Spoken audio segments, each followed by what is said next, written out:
الحمد لله الحمد لله رب العالمين والعاقبة للمتقين والصلاة والسلام على رسوله سيد المرسلين رحمة للعالمين شفيع المذنبين سيد الأولين والآخرين سيدنا ومولانا محمد رسول رب العالمين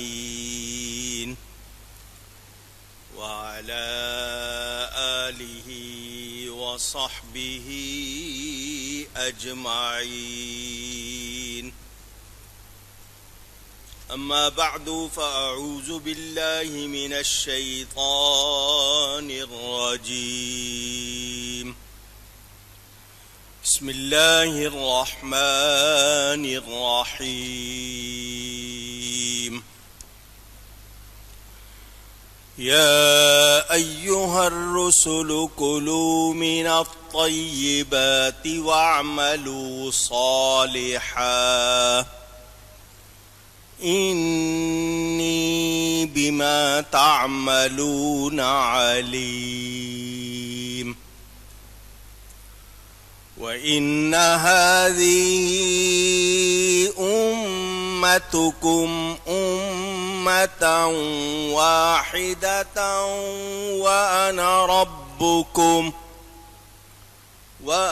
ربكم فاتقون صدق الله العلی العظیم۔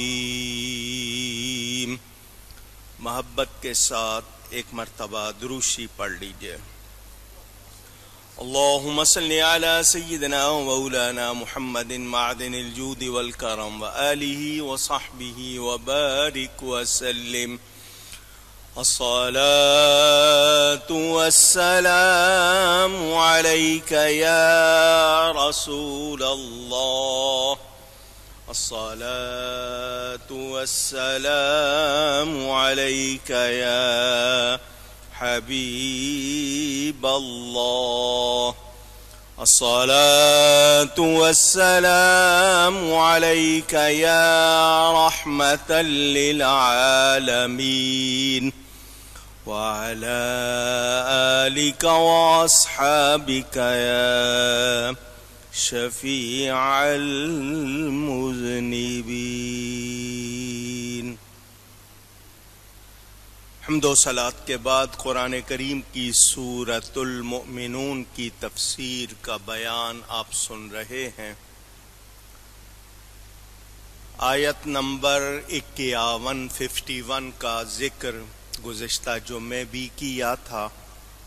اللہ فرماتا ہے اے پیغمبرو پاکیزہ چیزیں کھاؤ اور اچھا کام کرو، میں تمہارے کاموں کو جانتا ہوں۔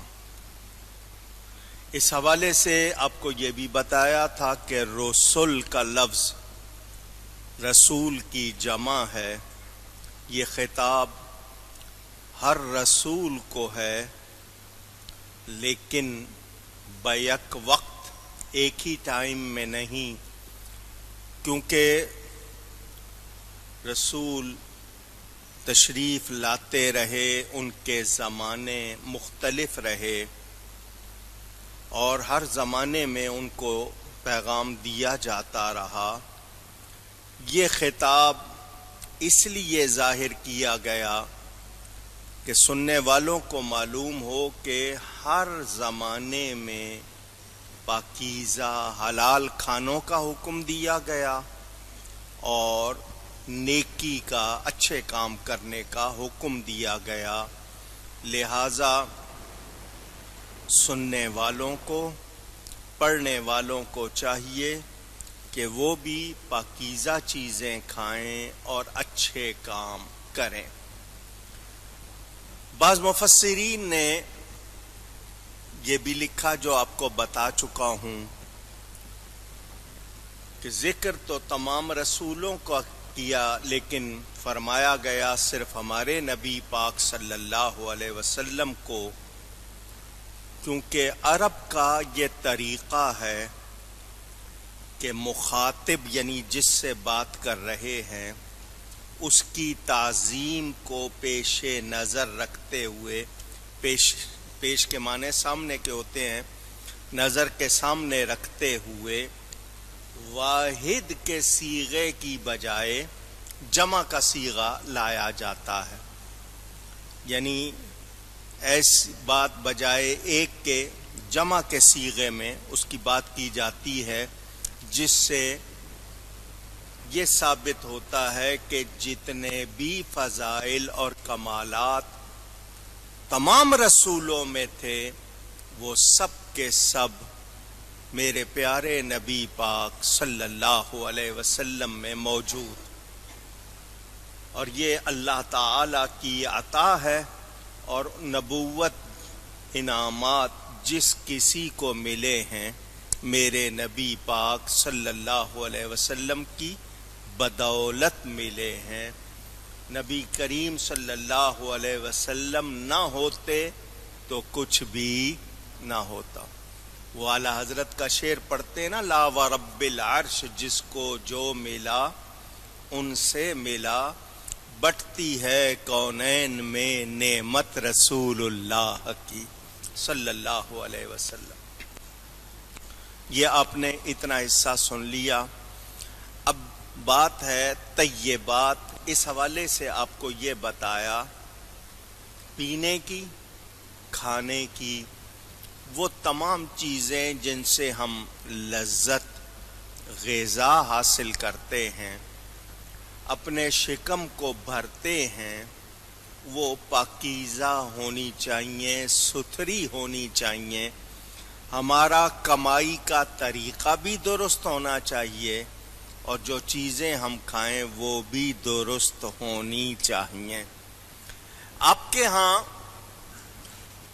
ایک دوسرے سے یہ جملے آپ لوگ کہتے رہتے ہیں، فلاں چیز کھائی تو طبیعت میں ایسا ہو گیا، میں نے فلاں چیز کھائی مجھ کو ٹھنڈ پڑ گئی، میں نے فلاں چیز کھائی مجھ میں گرمی آ گئی۔ تو جب آپ اتنا اثر چیزوں کا مانتے اور ایک دوسرے سے کہتے ہیں، تو اسی طرح یاد رکھیں کہ چیزوں میں صرف گرمائش پہنچانے یا ٹھنڈک پہنچانے ہی کا نہیں، ان میں دوسرے اثرات بھی ہوتے ہیں۔ اچھی چیز کھائیں گے اچھا اثر ہوگا، اگر بری چیز کھائیں گے برا اثر ہوگا۔ ہم پر جو چیزیں حرام کی گئی ہیں وہ اسی لیے حرام ہیں کہ ان کے اثرات اچھے نہیں۔ یاد رہے یہ اللہ تعالی کی مشیت ہے کہ اس نے خیر و شر کو پیدا کیا، ہر بھلائی اور برائی کو، لیکن ہمیں سمجھ بھی دی، ہماری رہنمائی کا انتظام بھی کیا۔ اس لیے کوئی یہ کہے کہ اللہ نے بنائی ہی کیوں ہے تو یہ اعتراض کرنے والا درست ہو سکتا نہیں۔ ہمیں سمجھ دی گئی ہے، رہنمائی کی گئی ہے، بتایا گیا ہے تاکہ انسان کو فائدہ پہنچے اور انسان اپنی عقل کا صحیح استعمال کر کے اپنے لیے بھی دوسروں کے لیے بھی بھلائی والا ثابت ہو۔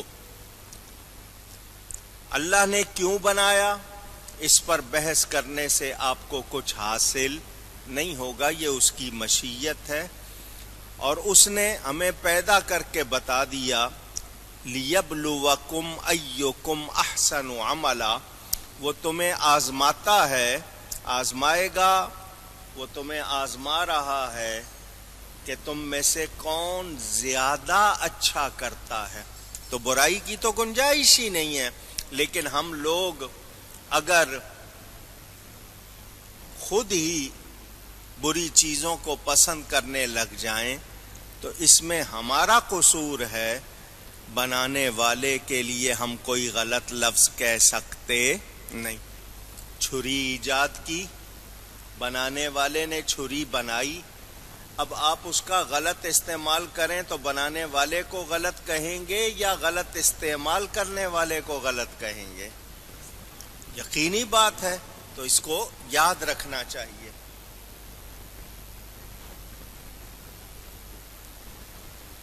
وہ لوگ جو عقلی بحثیں کر کے وقت ضائع کرتے ہیں، میں ان سے یہ کہوں گا کہ غلط باتوں میں، غلط بحثوں میں الجھ کر وقت ضائع کرنے سے کچھ حاصل نہیں ہوگا۔ اپنے وقت کا استعمال صحیح کرو، اور وہ صحیح یہ ہے کہ نعمتوں کی قدر کرو اور جس طرح کہا گیا ہے اس طرح کرو۔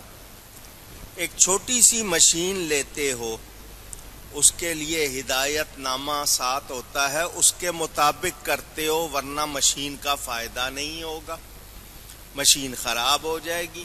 تو 4 پیسے کی مشین لی ہے، اس کا استعمال ہدایت کے مطابق کرتے ہو تو جس رب نے وجود دیا ہے، اس وجود کا استعمال بھی رب کی ہدایت کے مطابق کرنا چاہیے۔ یہ ہمارے لیے کائنات بنائی گئی ہے اور اللہ تعالی باخبر ہے ہماری نیت کیا ہے، ہم کس نیت سے کیا کر رہے ہیں، وہ سب جانتا ہے، اس کو سب معلوم ہے۔ کس عمل کو دکھاوے کے لیے کر رہے ہیں، کس کام کو جتانے کے لیے کر رہے ہیں، کس کام کو رب کی رضا کے لیے کر رہے ہیں، کیا کما رہے ہیں، کیا کھا رہے ہیں، رب سے کچھ بھی چھپا ہوا نہیں۔ قانون جو ہوتا ہے، آپ کے ملک کا ایک قانون ہے، آپ کے شہر میں، آپ کے علاقے میں معاشرتی قوانین ہیں، معاشرت آپ کا رہنا بسنا، مختلف قوانین، کچھ آپ لوگوں نے خود بنائے، کچھ برادریوں نے، کچھ ملک والوں نے بنائے ہوئے۔ اگر ان کے سامنے کریں گے تو پکڑ میں آئیں گے، چھپ کے کریں گے تو وہ دیکھ سکتے نہیں، مگر رب تعالی سے ہم کسی طرح بھی چھپ سکتے نہیں۔ کوئی دیکھ رہا ہو تو ہم برائی نہیں کرتے کہ یہ دیکھ رہا ہے، تو ہمیں یاد رکھنا چاہیے کہ بندہ اگر دیکھ بھی لے تو وہ تو بندہ ہے، رب تعالی سے تو چھپ نہیں سکتے۔ بندے کی شرم کر رہے ہیں، رب کی شرم کیوں نہیں کرتے، اس سے حیا کیوں نہیں کرتے؟ تو جو لوگ اپنی وقتی لذتوں کے لیے، اپنی غلط خواہشات کو پورا کرنے کے لیے بری چیزیں کھاتے ہیں یا برے کام کرتے ہیں یا بری کمائی کرتے ہیں، وہ جان لیں کہ رب تعالی سے کچھ بھی چھپا ہوا نہیں۔ آپ کی جیب بھری ہوئی ہے نوٹوں سے، آپ نے حلال کمایا ہے یا حرام، دوسرا آدمی شاید نہ جانتا ہو، رب سب کچھ، اونچی کہیے گا، جانتا ہے، اس سے کچھ بھی چھپا ہوا نہیں۔ دوسری بات یہ کہ کچھ لوگ رہبانیت، یہ الفاظ آپ نے سنے ہوں گے، رہبانیت کا ذکر کرتے ہیں، اسلام میں رہبانیت نہیں ہے۔ کیا مطلب رہبانیت کا؟ گھر بار کو، رشتہ داروں کو، اپنے گھروں کو چھوڑ کر ایسی جگہ چلے جانا جہاں کوئی نہ ہو، جنگل میں چلے گئے اکیلے، تو جہاں آپ کے پاس گناہ کا چانس ہی نہیں ہے، گناہ کا موقع ہی نہیں ہے، وہاں اگر آپ گناہ سے بچے ہیں تو یہ کیا کمال ہے؟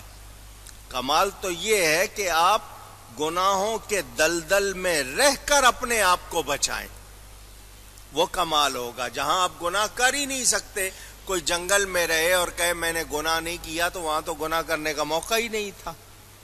تو بیچ میں رہ کر اپنے آپ کو بچانا ہے۔